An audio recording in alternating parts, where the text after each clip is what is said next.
عمر البني آدم شبه المية، كل ما تسخن وتغلي يبان طعمها الحقيقي. جرب تكبر وتشوف ايه اللي هيحصل.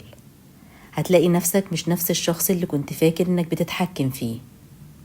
واحنا صغيرين بنعرف نمثل، نضحك في وش حد مش عاجبنا، نجامل واحنا متضايقين، نسكت عشان ما نزعلش.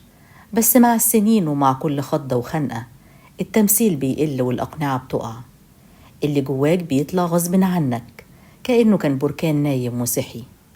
وش المجاملة بيقع، ووش الصبر بيقع، ووش الرضا كمان بيقع، وفي الآخر مفيش غير وشك الأصلي.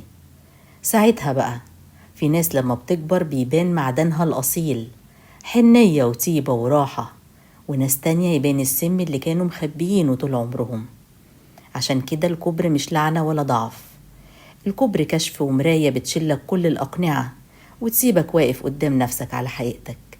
والسؤال الحقيقي، انت عايز وشك يبقى ايه لما يتشال القناع؟